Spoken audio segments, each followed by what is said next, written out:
got fired, reported them to OSHA, and destroyed a family business and made them leave town. So a while back I had been hired to be the marketing person for a family business.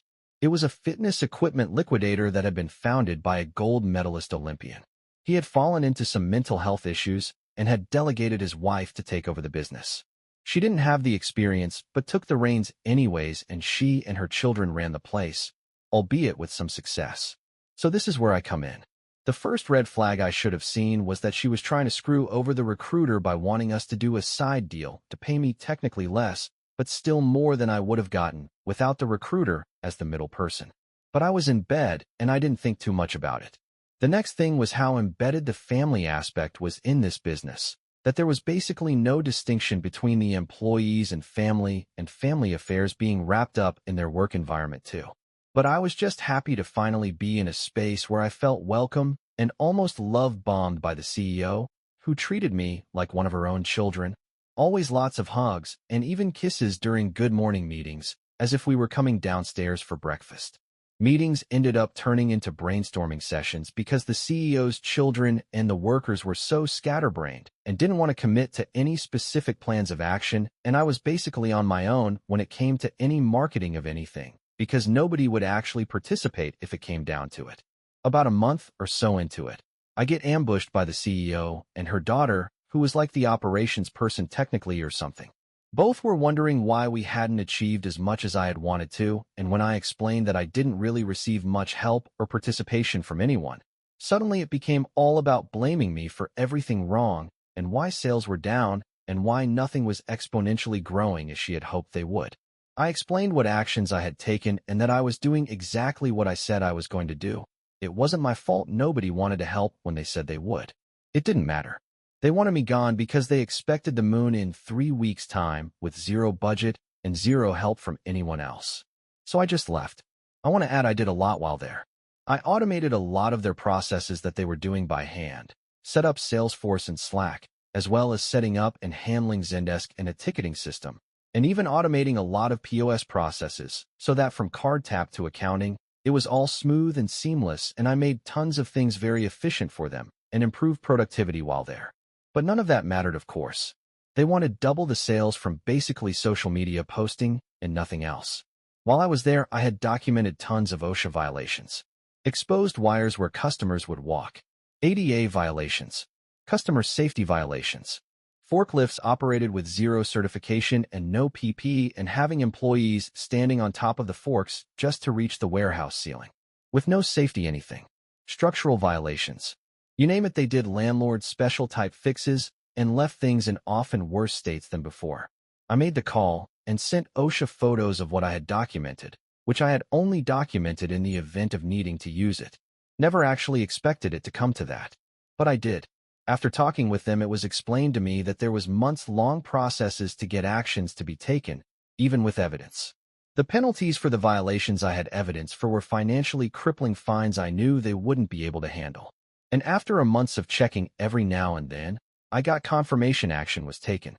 Then a couple months later, I drove past the warehouse/showroom and saw that it was abandoned. Broken letters, overgrown grass in the parking lot, boarded up windows and doors, for lease, all gone and dilapidated.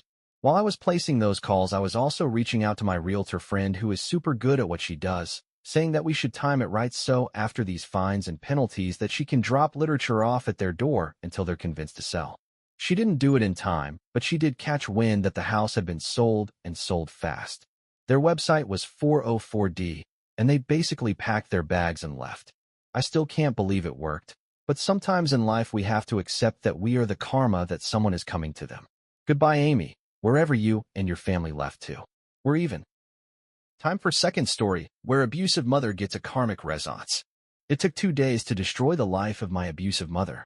We had a long story, of course. I cut my contacts with her 6 years ago and just disappeared. I got in contact with my niece. Let's call her Emmy, 18 years old. A while ago, my mother, Linda, 63 years old, became her caregiver some time after I left. Now, Emmy lives with me and my husband. Emmy chose to help her grandmother, my mother, financially even after she moved away from her. I didn't get involved with it. As I've told, it's her choice. Emmy has left her cash card to Linda under one simple condition, Linda should notify her if she is going to put or withdraw cash from her card. Linda was free to buy anything she needed with the card. The only thing she has to do is notifying whether she wanted to use the card in other financial operations. Emmy was regularly putting money on the card. She also paid Linda's rent for a year in advance, because my mother cannot afford rent and could turn homeless without help. My mother have fucked me up when I was young and trying to help her, so I refused to get involved with it, and my siblings refused too because of her behavior.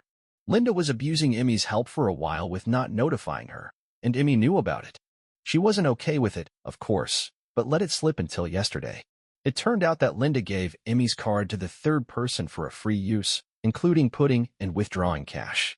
Emmy wrote her asking WTF, and why is she using her card this way without asking? Linda used her best strategy. She blamed Emmy for being an asshole. She said that she had no choice. One of the things Linda have said to her that if Emmy really mean to help her, then she should shut up and do it without words and conditions, and that Emmy doesn't have a right to complain.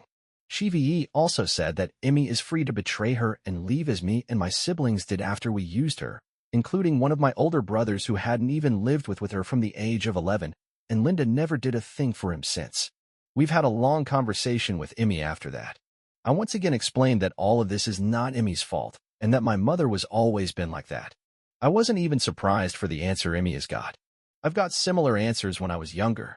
Linda didn't change at all. Next day, Emmy told Linda that she is still waiting apologies. She told Linda a ton of things about violation of their agreement, about her manipulations, about her not listening and not caring for people who was trying their best to support her, which is why they are leaving her all the time. She pointed out that the current problem is that Linda is crossing all the boundaries set, and that not knowing about what is happening with her bank card can put Emmy in serious trouble, especially the giving the card away. I've seen screenshots, and after reading all of that, I believe that Emmy tried her best to explain Linda her position. All that Linda said was, "I understood. You are blaming me for being a terrible person, and I don't want to fight. Go away, live your life, feel free to not care about me anymore. I will better be homeless than be treated like that." Now, Emmy had blocked her card, and neither Linda nor the third person cannot use it. Emmy will also not pay for rent anymore, so in July Linda will need to find a place to live in. Emmy also called all the relatives who had supported my mother. They are shocked and will never help her anymore, as the things Linda told them was completely different, but apparently Linda was like that from the young age. They didn't know how Linda had been treating her children and grandchildren, and they thought that in her 50s Linda have finally settled down and matured. They gave Emmy their full support, and they advised her to run away, cut Linda off, and never cross with her again. They are going to stay in touch with Linda as she is their sister, but they will never believe her again. They have also asked about me. I lived with them when I was a child, and I never called them since I turned 18, which is a different story, and I am the only person to blame. I love them, but I also didn't want to harm them, and I actually never believed they would trust me, as Linda did insane things to me and my siblings which they didn't know about. I've got their number from Emmy, and I'm going to call them this Saturday and talk it all through. Linda have befriended some of my school teachers I was close when I was a teen, and I'm going to find their phones and talk to them too. I do not know if this will work, but also I don't want Linda to use them, as no one from her family will support her anymore. I'm enraged for all the things she told to Emmy. So in 2 days Linda have lost her family and her house, not now, but in the future for sure. I will also try to make her to lose her friends so she would have no one to turn to in need. And to know what? She deserved it for years of abuse. It took me a long time for figuring out what can I do, but we will make her completely destroyed for all that she's done. I'm not sorry for that, and I'm pretty sure right now that I'm doing the right thing. I don't want Emmy to be as broken as I am. What you think about this story? Write in the comment your opinion. On my channel you can watch other revenge or cheating stories.